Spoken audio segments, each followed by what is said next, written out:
ഇനി നമ്മൾ ഫസ്റ്റ് മോഡ്യൂളിൻ്റെ അടുത്തൊരു പോർഷനിലേക്ക് പോവുകയാണ്. ഇപ്പോൾ ഫസ്റ്റ് പോർഷൻ നമ്മൾ പഠിച്ചതെന്ന് വെച്ച് കഴിഞ്ഞാൽ ലിക്വിഡ്, പിന്നെ അതിൻ്റെ കുറച്ച് പ്രോപ്പർട്ടീസ്, പ്രഷർ മെഷർ ചെയ്യാനുള്ള ഡിവൈസസ്. ഇനി അടുത്തൊരു പോർഷൻ എന്ന് വെച്ച് കഴിഞ്ഞാൽ total pressure and centre of പ്രഷറാണ്. Next topic is total pressure and centre of pressure.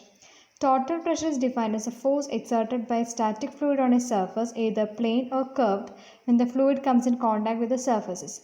This force always acts normal to a surface. Total pressure എന്താണ്?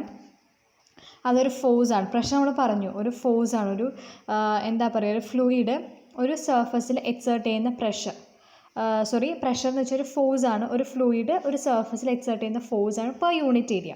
അപ്പോൾ ടോട്ടൽ പ്രഷർ എന്ന് വെച്ചാൽ എന്താണ്? ഒരു സ്റ്റാറ്റിക് ആയിട്ടുള്ള ഫ്ലൂയിഡ്, മൂവ് ചെയ്യാത്തൊരു ഫ്ലൂയിഡ് ഒരു സർഫസിൽ എക്സേർട്ട് ചെയ്യുന്ന ഫോഴ്സിനെ നമ്മൾ ടോട്ടൽ പ്രഷർ എന്ന് പറയുന്നത്. ആ സർഫസ് എന്ന് വെച്ച് കഴിഞ്ഞാൽ ഒന്നില്ലെങ്കിൽ പ്ലെയിൻ ആയിട്ടുള്ള സർഫസ് ആയിരിക്കാം, അല്ലെങ്കിൽ കർവ്ഡ് ആയിട്ടുള്ള സർഫസ് ആയിരിക്കാം. When the fluid comes in contact with the surfaces. Okay, അപ്പോൾ അതാണ് ടോട്ടൽ പ്രഷർ എന്ന് വെച്ച് കഴിഞ്ഞാൽ ഫോഴ്സ്. അത് എക്സേർട്ട് ചെയ്യുന്നത് സ്റ്റാറ്റിക് ആയിട്ടുള്ള ഫ്ലൂയിഡാണ്, ഒരു സർഫസിലാണ് അത് എക്സേർട്ട് ചെയ്യുന്നത്. ആ സർഫസ് എന്ന് വെച്ചാൽ ഏത് പ്ലെയിൻ ആകാം അല്ലെങ്കിൽ കർവ്ഡ് ആകാം. എപ്പോഴാണ് അത് എക്സേർട്ട് ചെയ്യുന്നത്? When the fluid comes in contact with the surface.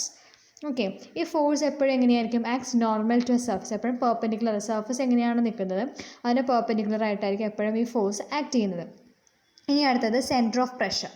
Centre of pressure is defined as A point of application of the total pressure on the surface. അതായത് നമ്മുടെ ഈ ടോട്ടൽ പ്രഷർ ആക്ട് ചെയ്യുന്ന ആ point, okay, is defined as A point of application of total surface on the surface. നമ്മൾ പറഞ്ഞു എന്താണ്, സർഫസിൽ act ചെയ്യുന്ന ആ ഒരു ഇതിനെയാണ്, ഫോഴ്സിനാണ് പ്രഷർ എന്ന് പറയുന്നത്. ഈ പ്രഷർ, ടോട്ടൽ പ്രഷർ ആക്ട് ചെയ്യുന്ന ആ പോയിന്റിനെയാണ് നമ്മൾ എന്ത് പറയുന്നത്? സെൻറ്റർ ഓഫ് പ്രഷർ എന്ന് പറയുന്നത്. 4 കേസസ് ഉണ്ട്. ഓക്കെ, എന്തായാലും ഈ സർഫസ് വെള്ളത്തിൽ ഇട്ട് വെച്ചാൽ മാത്രമല്ലേ ആ ഫോഴ്സ് ഉണ്ടാവുള്ളൂ, ആ പ്രഷർ ഉണ്ടാവുള്ളൂ. അപ്പോൾ സബ്മേർജ്ഡ് സർഫസസ് ആണ് 4 കേസസ് ആണ് ഉള്ളത്. There are 4 cases submerged surfaces on which total pressure forces and centre of pressure is to be determined. നമുക്ക് പഠിക്കാനുള്ള 4 കേസുകളുണ്ട്. അതായത് ഒരു സബ്മേർജ്ഡ് ആയിട്ടുള്ള ബോഡി വെള്ളത്തിൽ മുങ്ങിക്കിടക്കണമല്ലോ, എന്നാലും മാത്രമല്ലേ ആ വെള്ളത്തിൻ്റെ ഫോഴ്സ് കാരണം പ്രഷർ ഉണ്ടാവുള്ളൂ. 4 കേസുണ്ട്. വെർട്ടിക്കൽ പ്ലെയിൻ സർഫസ് മാറുന്നതനുസരിച്ച് വെർട്ടിക്കലായിട്ട് കിടക്കുന്ന പ്ലെയിൻ സർഫസ് ഉണ്ട്, ഹൊറിസോണ്ടലായിട്ട് കിടക്കുന്ന പ്ലെയിൻ സർഫസ് ഉണ്ട്, ഇൻക്ലൈൻഡ് ആയിട്ടുള്ള plane surface and curved surface. Okay, ഇത്രയും കാര്യങ്ങളാണ്. Vertical plane surface, horizontal plane surface, inclined plane surface and curved surfaces. ഇത്രയും 4 കേസാണ് നമുക്ക് പഠിക്കാനുള്ളത്. നമുക്ക് ഓരോ കേസുകളായിട്ട് കൺസിഡർ ചെയ്യാം. First one, vertical plane surface submerged in liquid. ആദ്യം തന്നെ വെർട്ടിക്കൽ ആയിട്ടുള്ള ഒരു പ്ലെയിൻ സർഫസ് വെള്ളത്തിൽ സബ്മേർജ് ചെയ്തിട്ടിരിക്കുകയാണ്. ഓക്കെ, അപ്പോൾ നമ്മളൊരു വെർട്ടിക്കൽ സർഫസ് കൺസിഡർ ചെയ്തേക്കാണ്. ആർബിട്രറി ഷേപ്പ്, ഏതെങ്കിലും ഒരു ഷേപ്പ്, പ്രത്യേകിച്ച് ഷേപ്പൊന്നുമില്ല, നമ്മൾ ജസ്റ്റ് ഒരു ഷേപ്പ് കൺസിഡർ ചെയ്തേക്കാണ്. ലിക്വിഡിൽ ഇമ്മേഴ്സ് ചെയ്ത് വെച്ചിരിക്കുകയാണ്. കണ്ടോ, ഫ്രീ സർഫസ്. ലിക്വിഡ് ഒബ്ജക്റ്റ് എവിടെയാണ് ഇരിക്കുന്നത്, ഫ്രീ സർഫസ് എവിടെയാണ്, അതായത് അതിൻ്റെ ഉള്ളിൽ ഇമ്മേഴ്സ് ചെയ്തിട്ടിരിക്കുകയാണ്. ഓക്കെ, അതായത് ഇപ്പോൾ ഒരു ടാങ്ക് ഇതെന്ന് വെച്ചാൽ ഇതിങ്ങനെയാണ് അസ്യൂം ചെയ്യേണ്ടത്. കണ്ടോ, ഇങ്ങനെ കണ്ടോ, ഫ്രീ സർഫസ് ഉണ്ട്, അതിൻ്റെ ഉള്ളിലേക്ക് ഇറക്കി വെച്ചിരിക്കുകയാണ്, വേർട്ടിക്കലി ഇറക്കി വെച്ചിരിക്കുന്നതാണ്. അതിൽ ക്യാപിറ്റൽ എ എന്ന് വെച്ചാൽ total area of the surface. ഈ സർഫസിൻ്റെ മൊത്തത്തിലുള്ള ഏരിയനെയാണ് ക്യാപിറ്റൽ എ വെച്ച് കൊണ്ട് ഉദ്ദേശിക്കുന്നത്. ക്യാപിറ്റൽ എ എന്ന് വെച്ചാൽ ഈ മൊത്തത്തിലുള്ള ഈ നമ്മൾ കൺസിഡർ ചെയ്തേക്കുന്ന സർഫസിൻ്റെ ഏരിയയാണ് എ എന്ന് പറയുന്നത്. എച്ച് ബാർ എന്ന് വെച്ചാൽ distance of centre of gravity of area from the free surface. ഈ ജി എന്ന് വെച്ചാൽ സെൻറ്റർ ഓഫ് ഗ്രാവിറ്റിയാണ്. പി എന്ന് വെച്ച് കഴിഞ്ഞാൽ centre of pressure. Okay, G എന്ന് വെച്ചാൽ centre of gravity and P is centre of pressure. അപ്പോൾ ഫ്രീ സർഫസിൽ നിന്നും സെൻറ്റർ ഓഫ് ഗ്രാവിറ്റിയിലേക്കുള്ള ഡിസ്റ്റൻസിനെ നമ്മൾ എന്ത് പറയുന്നത്? എച്ച് ബാർ എന്ന് പറയുന്നത്. അതുപോലെ ഫ്രീ സർഫസിൽ നിന്ന് സെൻറ്റർ ഓഫ് പ്രഷറിലേക്കുള്ള ഡിസ്റ്റൻസിനെയാണ് നമ്മൾ എച്ച് സ്റ്റാർ എന്ന് പറയുന്നത്. ഓക്കെ, ഫ്രീ സർഫസിൽ നിന്നും സെൻറ്റർ ഓഫ് ഗ്രാവിറ്റിയിലേക്കുള്ള ഡിസ്റ്റൻസ് എച്ച് ബാർ, ഫ്രീ സർഫസിൽ നിന്നും സെൻറ്റർ ഓഫ് പ്രഷറിലേക്കുള്ള ഡിസ്റ്റൻസ് എച്ച് സ്റ്റാർ. ഇനി നമ്മൾ ജസ്റ്റ് ഒരു എലമെൻറ്റ് കൺസിഡർ ചെയ്തേക്കാണ്. ആദ്യം തന്നെ നമ്മൾ ഒരു എലമെൻറ്റിലുള്ള ഫോഴ്സ് കണ്ടുപിടിക്കും. അത് കഴിഞ്ഞിട്ട് മൊത്തത്തിലുള്ള കണ്ടുപിടിക്കാൻ നമ്മൾ എന്ത് ചെയ്യും? ഇൻ്റഗ്രേറ്റ് ചെയ്യും. അപ്പോൾ ഈ ഓൾ സർഫസ് നമ്മൾ ചെറിയ ചെറിയ പോർഷൻസ് ആയിട്ട് കട്ട് ചെയ്തിട്ട് ഒരു പോർഷനിലെ ഫോഴ്സ് കണ്ടുപിടിച്ചിട്ട് മൊത്തത്തിലുള്ള ഫോഴ്സ് കണ്ടുപിടിക്കാൻ ഇൻ്റഗ്രേറ്റ് ചെയ്യും. അപ്പോൾ ആ ഒരു ചെറിയ പോർഷനിൽ നിന്ന്, ഫ്രീ സർഫസിൽ നിന്നും ആ ചെറിയ പോർഷനിലേക്കുള്ള ഡിസ്റ്റൻസ് ആണ് എച്ച് എന്ന് പറയുന്നത്. ഈ ചെറിയ ഏരിയ കൺസിഡർ ചെയ്തേക്കേണ്ട തിക്നെസ് ആണ് ഡി എച്ച് എന്ന് പറയുന്നത്. ഈ മൊത്തത്തിലുള്ള സർഫസിൻ്റെ വിഡ്ത്ത്, അല്ലെങ്കിൽ നമ്മൾ ഈ കൺസിഡർ ചെയ്തേക്കുന്ന സർഫസിൻ്റെ വിഡ്ത്ത്, ഈ ഒരു എലമെൻ്റൽ പോർഷൻ്റെ വിഡ്ത്താണ് ബി, തിക്നെസ് ഡി എച്ച്, അതിൻ്റെ ഹൈറ്റ്, സർഫസിൻ്റെ ഹൈറ്റാണ് എച്ച്. ഓക്കെ, പിന്നെ ഇവിടെ ഒരു ഫോഴ്സും ആക്ട് ചെയ്യുന്നുണ്ട് എഫ്. ഫോഴ്സ് എങ്ങനെയാണ് നമ്മളോട് പറഞ്ഞു, സെൻറ്റർ ഓഫ് പ്രഷർ പറഞ്ഞു. ഫോഴ്സ് ആക്ട് ചെയ്യുന്നത് സെൻറ്റർ ഓഫ് പ്രഷറിൽ കൂടി ആയിരിക്കും എന്ന് നമ്മൾ നേരത്തെ പറഞ്ഞായിരുന്നു അല്ലേ? എന്താണ് ഒരു സെൻറ്റർ ഓഫ് പ്രഷർ എന്ന് വെച്ചാൽ എന്താണ്? ഫോഴ്സ് ആക്ട് ചെയ്യുന്ന പോയിന്റ്. അപ്പോൾ സെൻറ്റർ ഓഫ് പ്രഷറിൽ കൂടി ആയിരിക്കും എന്ത് ആക്ട് ചെയ്യുന്നത്? ഫോഴ്സ്, എഫ് ആക്ട് ചെയ്യുക. ഇനി അപ്പോൾ പി എന്ന് വെച്ചാൽ സെൻറ്റർ ഓഫ് പ്രഷറാണ്, എച്ച് സ്റ്റാർ എന്ന് വെച്ച് കഴിഞ്ഞാൽ സെൻറ്റർ ഓഫ് പ്രഷറും ഫ്രീ സർഫസിൽ നിന്ന് സെൻറ്റർ ഓഫ് പ്രഷറിലേക്കുള്ള ഡിസ്റ്റൻസാണ് എച്ച് സ്റ്റാർ. ഇനി നമുക്ക് രണ്ട് കാര്യങ്ങൾ കണ്ടുപിടിക്കണം. ടോട്ടൽ പ്രഷറും കണ്ടുപിടിക്കണം, സെൻറ്റർ ഓഫ് പ്രഷറും കണ്ടുപിടിക്കണം. ഓക്കെ, എന്തൊക്കെയാണ് നമ്മൾ ടോട്ടൽ പ്രഷർ എല്ലാ കേസിലും, ഇപ്പോൾ 4 കേസ് ഉണ്ടെന്ന് പറഞ്ഞു, ഓരോ കേസിലെയും ടോട്ടൽ പ്രഷറും സെൻറ്റർ ഓഫ് പ്രഷറും കണ്ടുപിടിക്കണം. അപ്പോൾ ആദ്യം നമ്മൾ കൺസിഡർ ചെയ്യുന്ന വെർട്ടിക്കൽ പ്ലെയിൻ സർഫസാണ്, അതിൻ്റെ ടോട്ടൽ പ്രഷറും സെൻറ്റർ ഓഫ് പ്രഷറും നമുക്ക് കാൽക്കുലേറ്റ് ചെയ്യാം. അപ്പോൾ ടോട്ടൽ പ്രഷർ നമ്മൾ റെപ്രസെൻറ്റ് ചെയ്യുന്ന ക്യാപിറ്റൽ എഫ് വെച്ചിട്ടാണ്. Total pressure of the surface may be determined. അപ്പോൾ ടോട്ടൽ പ്രഷർ നമ്മൾ കണ്ടുപിടിക്കാൻ എങ്ങനെയാണ് ചെയ്യുക? ഈ ഒരു ടോട്ടൽ സർഫസ് നമ്മുടെ ചെറിയ ചെറിയ പോർഷൻസ് ആയിട്ട് ഡിവൈഡ് ചെയ്തിട്ട് ഒരു പോർഷനിലെ ഫോഴ്സ് കണ്ടുപിടിക്കും, എന്നിട്ട് ഇൻ്റഗ്രേറ്റ് ചെയ്ത് കഴിഞ്ഞാൽ നമുക്ക് മൊത്തത്തിലുള്ള സർഫസിൻ്റെ ഫോഴ്സ് കണ്ടുപിടിക്കാൻ പറ്റും.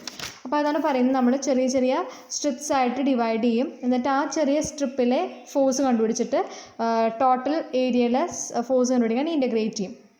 അപ്പോൾ അതിന് വേണ്ടിയിട്ട് നമ്മൾ എന്ത് ചെയ്യും, ഒരു ചെറിയ സ്ട്രിപ്പ് കൺസിഡർ ചെയ്തേക്കാണ് at a depth H from the free surface. Free സർഫസിൽ നിന്ന് എച്ച് ഡെപ്ത് മാറി ഒരു എലമെൻറ്റൽ സ്ട്രിപ്പ് കൺസിഡർ ചെയ്തു. അതിൻ്റെ തിക്നെസ് എന്ന് വെച്ച് കഴിഞ്ഞാൽ, അല്ലെങ്കിൽ അതിൻ്റെ ഡെപ്ത് എന്ന് വെച്ചാൽ ഡി എച്ച് ആണ്, വിഡ്ത്ത് എന്ന് വെച്ച് കഴിഞ്ഞാൽ ബി ആണ്. ഓക്കെ, എച്ച് ഡെപ്തിൽ നിന്നാണ് മാറിയിരിക്കുന്നത്, തിക്നെസ് ഡി എച്ച് ആണ്, വിഡ്ത്ത് ബി ആണ്. അപ്പോൾ പ്രഷർ ഇൻറ്റൻസിറ്റി, പ്രഷർ നമ്മൾ നേരത്തെ മുതൽ കാൽക്കുലേറ്റ് ചെയ്യുകയാണ് ഇക്വേഷൻ റോ ജി എച്ച്. അപ്പോൾ ആ സ്ട്രിപ്പിൽ വരുന്ന പ്രഷർ പി എന്ന് വെച്ചാൽ റോ ജി എച്ച് ആണ്. സ്ട്രിപ്പിൻ്റെ മാത്രം ഏരിയ എന്ന് വെച്ചാൽ total area of the surface ആണ്. അപ്പോൾ സ്ട്രിപ്പിൻ്റെ മാത്രം ഏരിയ എന്താണ്? D A.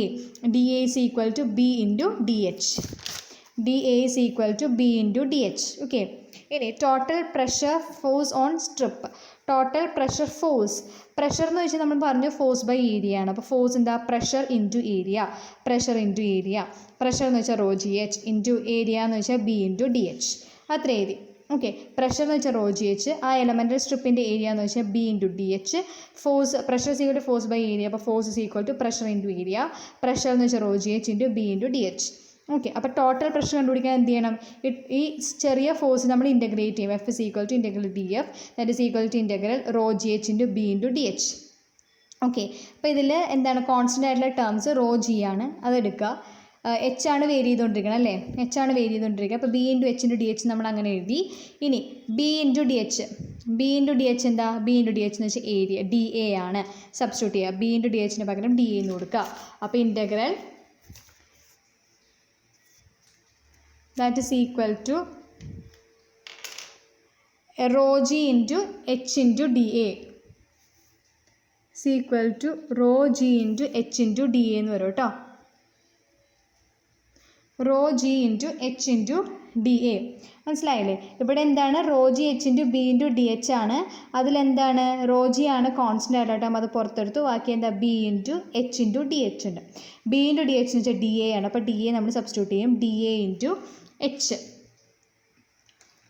Integral is equal to rho G into integral H into D A. ഇനി integral H into D A, integral H into D A എന്ന് പറഞ്ഞാൽ എന്താ? Moment of surface area about the free surface of liquid. ഇതൊക്കെ നിങ്ങൾ മെക്കാനിക്സിൽ പഠിച്ചിട്ടുണ്ടാവും. Integral H into D A എന്ന് വെച്ചാൽ moment of surface area about the free surface of liquid. Moment of surface area അതൊക്കെ നമ്മൾ പഠിക്കുന്നതാണ്. ഇൻ്റഗ്രൽ എച്ച് ഇൻറ്റു ഏരിയ, ആ ഒരു ഡെപ്ത് ഇൻറ്റു ആ ചെറിയ ഏരിയനാണ് moment of surface area about the free surface of liquid. അതെങ്ങനെ കണ്ടുപിടിക്കുക? Area of surface into distance of centre of gravity from the column. Equation എങ്ങനെയാണ് നമ്മൾ കണ്ടുപിടിക്കുന്നത്? ഏരിയ ഓഫ് സർഫസ്, നമ്മൾ കൺസിഡർ ചെയ്തേക്കുന്ന സർഫസിൻ്റെ area into distance of C G from the surface. C G എന്ന് വെച്ചാൽ സി ജി ഇത് ഫ്രീ സർഫസിൽ നിന്നും സെൻറ്റർ ഓഫ് ഗ്രാവിറ്റിയിലേക്കുള്ള ഡിസ്റ്റൻസ് എച്ച് ബാർ. അപ്പോൾ അതെന്താ? A into H bar. അപ്പോൾ എഫ് ഇസ് ഈക്വൽ ടു എന്ന് വെച്ചാൽ rho G into integral H into D A ആണ്. എച്ച് ഇൻറ്റു ഡി എ എന്ന് വെച്ചാൽ എ ഇൻറ്റു എച്ച് ബാർ. അപ്പോൾ raw G into A into H bar. Okay, ഇത്രയും clear ആയില്ലേ? ഇവിടെ എന്ന് വെച്ച് കഴിഞ്ഞാൽ ബി ഇൻറ്റു ഡി എച്ചിന് നമ്മൾ ഡി എ എന്ന് എടുത്തു. അപ്പോൾ integral H into D A വന്നു. Integral H into D A എന്ന് വെച്ച് കഴിഞ്ഞാൽ moment of surface area about the free surface of liquid ആണ്. അത് കണ്ടുപിടിക്കാനുള്ള equation area of surface into distance of centre of gravity from the surface എന്ന് വെച്ചാൽ H bar ആണ്. അപ്പോൾ എ ഇൻറ്റു എച്ച് ബാർ. അപ്പോൾ ഇതിന് നമ്മൾ സബ്സ്റ്റിറ്റ്യൂട്ട് ചെയ്യുക. എഫ് കണ്ടുപിടിക്കുമ്പോൾ rho G into A into H bar. വാട്ടറാണ് കൺസിഡർ ചെയ്യണമെങ്കിൽ റോയുടെ വാല്യൂ 1000ഉം ജി ഏതിൻ്റെ ആണെങ്കിൽ 9.81 ആണ്. ഫോഴ്സ് നമുക്ക് കിട്ടുന്നത് ന്യൂട്ടണിലാണ്. അപ്പോൾ നമ്മളിപ്പോൾ ഏതാ കണ്ടുപിടിച്ചത്? Total pressure. ഇനി ഒരു കാര്യം കൂടി കണ്ടുപിടിക്കാനുണ്ട്, എന്താ? Centre of pressure. അത് നമ്മൾ റെപ്രസെൻറ്റ് ചെയ്യുന്ന H star. Centre of pressure എന്ന് വെച്ചാൽ ആ height, centre of pressure P എന്ന് പറഞ്ഞ പോയിൻ്റാണ്, അത് ഫ്രീ സർഫസ് എന്നുള്ള ഹൈറ്റ് എന്ന് വെച്ചാൽ എച്ച് സ്റ്റാർ ആണ്. അപ്പോൾ സെൻറ്റർ ഓഫ് പ്രഷർ നമ്മൾ എക്സ്പ്രസ് ചെയ്യുന്നത് എച്ച് സ്റ്റാർ എന്ന് വെച്ചിട്ടാണ്. സെൻറ്റർ ഓഫ് പ്രഷർ കാൽക്കുലേറ്റ് ചെയ്യുന്നത് യൂസിൻ്റെ principle of moments. Centre of pressure calculate ചെയ്യാൻ നമ്മൾ യൂസ് ചെയ്യുന്ന പ്രിൻസിപ്പിൾ ഏതാ? Principle of moments, which states that the moment of the resultant force about an axis is equal to sum of the moments of the components about the same axis. അതായത് ഇപ്പോൾ നമ്മൾ parallelogram axis theorem അല്ലെങ്കിൽ parallel axis theorem ഒക്കെ പഠിച്ചിട്ടുണ്ട് അല്ലേ? അതിൻ്റെ resultant നമ്മൾ എങ്ങനെ കണ്ടുപിടിക്കണത്? ഓരോന്നിൻ്റെയും ഡിഫറെൻ്റ് ആണ്. അപ്പോൾ ഇതിൻ്റെ പ്രിൻസിപ്പിൾ ഓഫ് മൊമെൻറ്റ്സ് അനുസരിച്ചിട്ട് എന്താണ്, ഒരു resultant moment of the resultant force, കുറേ ഫോഴ്സ് ഉണ്ടെങ്കിൽ നമ്മൾ എന്താണ് അതിനൊരു റിസൾട്ടൻറ്റ് ഫോഴ്സ് കണ്ടുപിടിക്കും. √(a²+b² എന്നൊക്കെ പറഞ്ഞിട്ട് നമ്മൾ റിസൾട്ടൻറ്റ് ഫോഴ്സ് കണ്ടുപിടിക്കും. അപ്പോൾ moment of the resultant force ഒരു ആക്സിസ്, ഒരു പർട്ടിക്കുലർ ആക്സിസ് ഉണ്ട്, ആ ആക്സിസിലെ റിസൾട്ടൻറ്റ് ഫോഴ്സിൻ്റെ മൊമെൻറ്റ് എന്ന് വെച്ചാൽ എന്താണ്? ഈക്വൽ ടു അതിൻ്റെ കമ്പോണൻസ്, ഈ സെയിം ആക്സിസിലുള്ള അതിൻ്റെ കമ്പോണൻസിൻ്റെ സമ്മായിരിക്കും. കമ്പോണൻസിൻ്റെ മൊമെൻറ്റ്സിൻ്റെ സമ്മായിരിക്കും എന്ത്? റിസൾട്ടൻറ്റ് ഫോഴ്സിൻ്റെ മൊമെൻറ്റ് എന്ന് പറയുന്നത്. അതാണ് പ്രിൻസിപ്പിൾ ഓഫ് മൊമെൻറ്റ്സ് എന്ന് പറയുന്നത്. എന്താണ്? റിസൾട്ടൻറ്റ് ഫോഴ്സിൻ്റെ മൊമെൻറ്റ് നമ്മൾ എങ്ങനെ കണ്ടുപിടിക്കുക? സെയിം ആക്സിസിൽ കൂടിയുള്ള ബാക്കിയുള്ള കമ്പോണൻസിൻ്റെ മൊമെൻറ്റ്സ് നമ്മൾ ആഡ് ചെയ്യുമ്പോൾ എന്ത് പറ്റും? റിസൾട്ടൻറ്റിൻ്റെ മൊമെൻറ്റ് നമുക്ക് കണ്ടുപിടിക്കാൻ പറ്റും.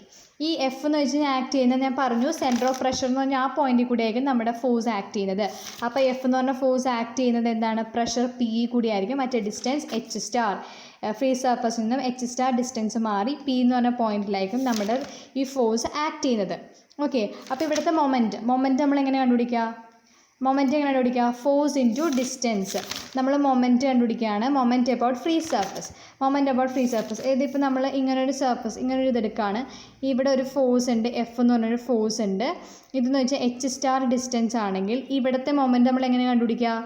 ഫോഴ്സ് ഇൻറ്റു ഡിസ്റ്റൻസ്, അപ്പോൾ എഫ് ഇൻറ്റു എച്ച് സ്റ്റാർ. അതുപോലെ തന്നെ ഈ ഒരു ഫോഴ്സ് കാരണം ഇവിടെ വരുന്ന മൊമെൻറ്റ് എങ്ങനെ നമ്മൾ കണ്ടുപിടിക്കുക? Force into perpendicular distance. Force ഇങ്ങനെയാണെങ്കിൽ അതിൻ്റെ പെർപെൻഡിക്കുലർ ഡിസ്റ്റൻസ് വേണം എടുക്കാൻ. അറിയാമല്ലോ, ഫോഴ്സ് ഇങ്ങനെയാണ് ആക്ട് ചെയ്യണമെങ്കിൽ അതിൻ്റെ പെർപെൻഡിക്കുലർ ഡിസ്റ്റൻസ് പറയുമ്പോൾ ഇത് ഇങ്ങനെയുള്ള ഡിസ്റ്റൻസ് നമ്മൾ എടുക്കണം. ഫോഴ്സ് ഇപ്പോൾ ഇങ്ങനെയാണ് ആക്ട് ചെയ്യണമെങ്കിൽ അതിൻ്റെ പെർപെൻഡിക്കുലർ ഡിസ്റ്റൻസ് വെച്ച് ഇങ്ങനെയാണ് വരാം. ഓക്കെ, അപ്പോൾ നമ്മൾ അതിൻ്റെ മൊമെൻറ്റ് എടുക്കുമ്പോൾ എന്താ വരിക? F into H star. Let it be equation number 1. Okay, അപ്പോൾ നമ്മുടെ ഫോഴ്സ് ആക്ട് ചെയ്യുന്നത് സെൻറ്റർ ഓഫ് പ്രഷറിൽ കൂടിയാണ്. അപ്പോൾ അതിൻ്റെ മൊമെൻറ്റ് അബൌട്ട് ഫ്രീ സർഫസ് എന്ന് വെച്ച് കഴിഞ്ഞാൽ ആ force into perpendicular distance H star, F into H star നമുക്ക് കിട്ടി. അതിനെ നമ്മൾ ഇക്വേഷൻ നമ്പർ 1 എന്ന് ഡിനോട്ട് ചെയ്തു. Moment of force D F acting on A strip about free surface of liquid. ഇനി അപ്പോൾ അതാണ് ആ ഫോഴ്സ് കാരണമുള്ള. ഇനി ഈ ചെറിയ ഏരിയ, ഈ ചെറിയ സ്ട്രിപ്പ് കാരണമുള്ള ഫോഴ്സ് എന്ന് വെച്ചാൽ ഡി എഫ് ആണ്. ഓക്കെ, ഡി എഫ് ഇൻറ്റു അത് അറ്റ് എ ഡെപ്ത് എച്ച് ആണ്. എച്ച് എന്ന് പറഞ്ഞ ഡെപ്ത്. ഇവിടെ എന്ന് വെച്ചാൽ എഫ് ആക്ട് ചെയ്യുന്നത് എച്ച് സ്റ്റാർ ഡിസ്റ്റൻസിലായതുകൊണ്ടാണ് എഫ് ഇൻറ്റു എച്ച് സ്റ്റാർ ചെയ്തത്. ഇനി ചെറിയൊരു സ്ട്രിപ്പിൻ്റെ ആകുമ്പോൾ എന്താ വരിക? ഡി എഫ് എന്ന് വരും. D F into perpendicular distance എന്ന് പറഞ്ഞാൽ എച്ചേ വരുള്ളൂ. അപ്പോൾ ഡി എഫ് ഇൻറ്റു എച്ച്. ഇനി ഡി എഫിൻ്റെ ഇക്വേഷൻ എന്താ? ഡി എഫിൻ്റെ ഇക്വേഷൻ നമ്മളിവിടെ കണ്ടുപിടിച്ചിട്ടുണ്ട്. Rho G H into B into D H. Rho G H into B into D H. അത് നമ്മൾ എന്ത് ചെയ്യും? ഇവിടെ കൊണ്ട് സബ്സ്റ്റിറ്റ്യൂട്ട് ചെയ്യും. Rho G H into B into D H into ഈ ഒരു എച്ച്. ഡി എഫിന് പകരം നമ്മൾ ഈ ഇക്വേഷൻ സബ്സ്റ്റിറ്റ്യൂട്ട് ചെയ്യും. Rho G H into B into D H into h അങ്ങനെ തന്നെ എഴുതി. ഇനി sum of moments of all forces. അപ്പോൾ എല്ലാ ഫോഴ്സിൻ്റെയും കൂടി സം എടുക്കുമ്പോൾ എന്ത് ചെയ്യും? അതിന് ഇൻ്റഗ്രൽ എടുക്കുക. Integral raw G H B into D H into H. ഇവിടെയും റോ ജി കോൺസ്റ്റൻ്റ് ആണ്, പുറത്തെടുത്തു. B into H D H എന്ന് കിട്ടി. അല്ലെങ്കിൽ B into H square D H. H D H, B D H എന്ന് വെച്ചാൽ D A ആണ്. അപ്പോൾ ബിയും ഡി എച്ചും കൂടി നമുക്ക് ഡി എ എന്ന് കിട്ടും. ബാക്കി എച്ച് സ്ക്വയർ. അപ്പോൾ raw G integral H square D A. H square D A നമ്മൾ പിന്നെയും തിരിച്ച് ഡി എക്ക് പകരം ബി ഇൻറ്റു ഡി എച്ച് എന്ന് എഴുതി. അപ്പോൾ B H square D H. അത് മനസ്സിലായില്ലേ? എച്ച് സ്ക്വയർ ഡി എനെ നമ്മൾ എന്ത് ചെയ്ത്? ഡി എനെ പിന്നെയും നമ്മൾ തിരിച്ച് ബി ഇൻറ്റു ഡി എച്ച് എന്ന് എഴുതി. അപ്പോൾ B H square D H എന്ന് കിട്ടി. അതെന്ന് വെച്ച് കഴിഞ്ഞാൽ moment of inertia of the surface about free surface of liquid ആണ്. Moment of inertia D H square എന്ന് പറയുന്നത് മൊമെൻറ്റ് ഓഫ് ഇനേർഷ്യയാണ്. അത് നമ്മൾ I0 എന്നാണ് ഡിനോട്ട് ചെയ്യുക. അപ്പോൾ സം ഓഫ് മൊമെൻറ്റ്സ് എങ്ങനെ എഴുതും? ഇത്രയും നമ്മൾ എന്ത് I0 എന്ന് എഴുതി. അപ്പോൾ റോ ജി ഇൻറ്റു I0 എന്ന് കിട്ടി. Let it be equation number 2. അങ്ങനെ നമുക്ക് സെക്കൻഡ് ഇക്വേഷൻ കിട്ടി. ഇനി നമ്മൾ എന്ത് ചെയ്യാണ്? ഫസ്റ്റ് ഇക്വേഷൻ, ഈ ഒരു ഇക്വേഷനും രണ്ട് ഫോഴ്സ് കിട്ടിയില്ലേ? ഇതും ഫോഴ്സാണ്. ഇപ്പോൾ നമുക്ക് കിട്ടിയേക്കുന്നതും ഫോഴ്സാണ്. ഇതും ഒരു മൊമെൻ്റാണ്. മൊമെൻറ്റ് അബൌട്ട് ഫ്രീ സർഫസ് ആണ്. ഇത് എന്ന് വെച്ച് കഴിഞ്ഞാൽ ടോട്ടൽ ഫോഴ്സ്. ഇതെന്ന് വെച്ച് കഴിഞ്ഞാൽ നമ്മുടെ ഈ സ്ട്രിപ്പിൻ്റെ എടുത്തിട്ട് ഒരു സ്ട്രിപ്പിൻ്റെ ഫോഴ്സ് എടുത്തിട്ട് ഇൻ്റഗ്രേറ്റ് ചെയ്ത് ടോട്ടൽ ഫോഴ്സ് കണ്ടുപിടിച്ചു. രണ്ട് ഫോഴ്സിനെയും കൂടെ നമ്മൾ എന്ത് ചെയ്യാണ്? ഇക്വേറ്റ് ചെയ്യണം. F into H star equal to rho g I0. ഇനി എഫ് എന്ന് വെച്ച് കഴിഞ്ഞാൽ നമ്മളിവിടെ ഓൾറെഡി കണ്ടുപിടിച്ചിട്ടുണ്ട് അല്ലേ? F is equal to rho g A h bar എന്ന് കണ്ടുപിടിച്ചിട്ടുണ്ട്. അത് കൊണ്ടുപോയിട്ട് സബ്സ്റ്റിറ്റ്യൂട്ട് ചെയ്യുക. Rho g A h bar into H star is equal to rho g I zero. അപ്പോൾ അതിന് എച്ച് സ്റ്റാർ കണ്ടുപിടിക്കുമ്പോഴേക്കും I0/AH ബാർ എന്ന് കിട്ടും. ഓക്കെ, ഇനി theorem of parallel axis theorem വെച്ചിട്ട് I0 എന്ന് വെച്ചാൽ എന്താണ്? Moment of inertia about an axis, centre of gravity കൂടി പാസ് ചെയ്യുന്ന moment of inertia plus AH bar square. ഇത് പഠിച്ചിട്ടുള്ളതാണ് parallel axis theorem, perpendicular axis theorem. അപ്പോൾ അത് വെച്ചിട്ട് I0 എന്ന് വെച്ചാൽ IG പ്ലസ് AH സ്ക്വയർ ആണ്. അതുകൊണ്ട് ഇവിടെ സബ്സ്റ്റിറ്റ്യൂട്ട് ചെയ്യുക. H star is equal to IG plus AH square divided by AH bar. Substitute ചെയ്യും, എന്താ പറയുക, ഡിവൈഡ് ചെയ്യുക. IG/AH ബാർ പ്ലസ് A ക്യാൻസലായി പോകും, H ബാർ ക്യാൻസലായി പോയി, ബാക്കി ഒരു H ബാർ മാത്രം ഉണ്ടാവും. ഓക്കെ, ഇനി equation 5 H bar is distance. H bar എന്ന് വെച്ചാൽ എന്താണ്? Centre of gravity. ഫ്രീ സർഫസിൽ നിന്നും സെൻറ്റർ ഓഫ് ഗ്രാവിറ്റിയിലേക്കുള്ള ഡിസ്റ്റൻസിനെയാണ് നമ്മൾ H ബാർ എന്ന് പറയുന്നത്. പിന്നെ ഈ ഇക്വേഷൻ നമുക്ക് എന്താ ക്ലിയർ ആണ്? Centre of gravity H star lies below the centre of gravity the vertical surface. കണ്ടോ, H സ്റ്റാർ എന്ന് വെച്ചാൽ എന്താണ്? H ബാർ പ്ലസ് ഒരു ടേമും കൂടി വന്നു അല്ലേ? അതായത് H സ്റ്റാർ നമുക്ക് അറിയാൻ പാടില്ല, നമ്മൾ വെറുതെ എടുത്തേക്കാണ്. പക്ഷേ അവർക്ക് എന്താണ്? എന്തോ ഒരു ടേം പ്ലസ് H ബാർ. അപ്പോൾ H ബാറിനേക്കാളും താഴെയാണ് എന്ത്? H സ്റ്റാർ വന്നിരിക്കുന്നത്. കണ്ടോ, ഇക്വേഷനിൽ നിന്നാണ് അത് ക്ലിയർ ആയേക്കണം. എന്താണ്?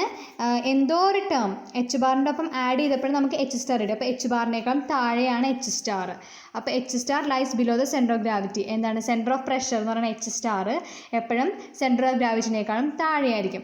അതുപോലെ തന്നെ distance of centre of pressure, ഈ സെൻറ്റർ ഫ്രീ സർഫസിൽ നിന്നും സെൻറ്റർ ഓഫ് പ്രഷർ P എന്ന് പറഞ്ഞ പോയിന്റിലേക്കുള്ള ആ ഡിസ്റ്റൻസ് എന്തിനെ ഡിപ്പെൻഡ് ചെയ്യുന്നില്ല? ഡെൻസിറ്റി. ഏത് ലിക്വിഡ് ആണെങ്കിലും അതിനെ ഡിപ്പെൻഡ് ചെയ്യുന്നില്ല. ഡെൻസിറ്റി അനുസരിച്ചിട്ട് അതിൻ്റെ ഇത് മാറുന്നില്ല എന്ന്. ഓക്കെ, എപ്പോഴും H സ്റ്റാർ എന്തായിരിക്കും? H ബാറിനേക്കാളും താഴെ ആയിരിക്കും. അത് ഡെൻസിറ്റിനെ ഡിപ്പെൻഡ് ചെയ്യുന്നില്ല. കാരണം ഈ ഒരു ടേമിൽ ഡെൻസിറ്റി ടേം ഇല്ല. H സ്റ്റാറിൻ്റെ ഇതിൽ ഡെൻസിറ്റി എന്ന് പറഞ്ഞ ടേം ഇല്ല. അപ്പോൾ അതെന്താ? അത് ഇൻഡിപെൻഡൻറ്റ് ഓഫ് ലിക്വിഡ് ആണെന്നാണ്, independent of density of the liquid. Okay, അപ്പം നമ്മൾ ഇതിൽ എന്താ പഠിച്ചത്? രണ്ടെണ്ണം പഠിച്ചു. ടോട്ടൽ പ്രഷറും സെൻറ്റർ ഓഫ് പ്രഷറും. ടോട്ടൽ പ്രഷർ എന്ന് വെച്ച് കഴിഞ്ഞാൽ ഒരു ഇതിൽ ആക്ട് ചെയ്യുന്ന ടോട്ടലായിട്ടുള്ള പ്രഷർ, അത് ആക്ട് ചെയ്യുന്ന പോയിന്റിനെയാണ് സെൻറ്റർ ഓഫ് പ്രഷർ എന്ന് പറയുന്നത്. 4 കേസിൻ്റെ വെർട്ടിക്കൽ, ഹൊറിസോണ്ടൽ, ഇൻക്ലൈൻഡ്, കർവ്ഡ് ഈ പ്ലെയിൻ സർഫസ് അനുസരിച്ച്. First one vertical plane surface ആണ്. അപ്പോൾ നമ്മളൊരു പ്ലെയിൻ സർഫസ് കൺസിഡർ ചെയ്തിട്ട് കുറേ കാര്യങ്ങൾ ചെയ്തു. അതിലാദ്യം തന്നെ ഫോഴ്സ് കാൽക്കുലേറ്റ് ചെയ്യാനായിട്ട് ടോട്ടൽ പ്രഷർ F കാൽക്കുലേറ്റ് ചെയ്യാൻ വേണ്ടി നമ്മൾ ഓരോ സ്ട്രിപ്പായിട്ട് ഡിവൈഡ് ചെയ്തു. ഒരു സ്ട്രിപ്പിലുള്ള H ഡെപ്തിലേക്ക് വരുന്ന ഒരു സ്ട്രിപ്പ് കൺസിഡർ ചെയ്തിട്ട് അതിൻ്റെ ഏരിയ എന്ന് പറയുമ്പോഴേക്കും B/DH ആണ്. അതിൽ ആക്ട് ചെയ്യുന്ന ഫോഴ്സ് കണ്ടുപിടിക്കും. പിന്നെ ടോട്ടൽ ഫോഴ്സ് കണ്ടുപിടിക്കാനായിട്ട് നമ്മളത് ഇൻറ്റഗ്രേറ്റ് ചെയ്തു. അതാണ് ഇവിടെ ചെയ്തിരിക്കുന്നത്. ഇൻറ്റഗ്രേറ്റ് ചെയ്യുന്ന സ്റ്റെപ്പിൽ നിങ്ങൾ ശ്രദ്ധിക്കുക, അത് നന്നായിട്ട് പഠിച്ചു പോവാം. അടുത്തത് സെൻറ്റർ ഓഫ് പ്രഷർ കാൽക്കുലേറ്റ് ചെയ്യാൻ വേണ്ടി സെയിം പോലെ തന്നെ ഈ ഫോഴ്സ് ആക്ട് ചെയ്യുന്ന സെൻറ്റർ ഓഫ് പ്രഷറിൽ കൂടി ആയിരിക്കും. അപ്പോൾ ഇവിടെ വരുന്ന മൊമെൻറ്റ് എന്ന് വെച്ചാൽ F/H സ്റ്റാർ ആണ്. ഇനി അതുപോലെ തന്നെ ഈ ചെറിയ എലമെൻറ്റ് കാരണമുള്ളത് ഫോഴ്സ് DF ആണ്, ഡിസ്റ്റൻസ് H ആണ്. അപ്പോൾ DF/H എന്ന് വരും. പിന്നെ അതിനെ ഇൻറ്റഗ്രേറ്റ് ചെയ്തു. ഇൻറ്റഗ്രേറ്റ് ചെയ്യുമ്പോൾ അവിടെ കുറച്ച് കാര്യങ്ങൾ ശ്രദ്ധിക്കാനുണ്ട്. നമുക്ക് മൊമെൻറ്റ് ഓഫ് ഇനേർഷ്യ ടേം വരും, റോ ജി ഇൻറ്റു I0. അപ്പോൾ 2 ഫോഴ്സ് കിട്ടി. ടോട്ടൽ ഫോഴ്സ് കാരണമുള്ള മൊമെൻറ്റ് F/H സ്റ്റാർ. പിന്നെ ആ സ്ട്രിപ്പ് എടുത്തിട്ട് അതിന് ഇൻറ്റഗ്രേറ്റ് ചെയ്തപ്പോൾ വേറൊരെണ്ണം കിട്ടി, റോ ജി I0. രണ്ടും കൂടി ഇക്വേറ്റ് ചെയ്യുക. പിന്നെ I0ൻ്റെ ഇക്വേഷൻ സബ്സ്റ്റിറ്റ്യൂട്ട് ചെയ്യുക, എഴുതുക. അത്രയും കാര്യങ്ങളാണ് വെർട്ടിക്കലിൻ്റെ ഉള്ളത്. ഇനി അതുപോലെ തന്നെ ഹൊറിസോണ്ടലും കർവ്ഡും ഒക്കെ ഉണ്ട്. ഓക്കെ.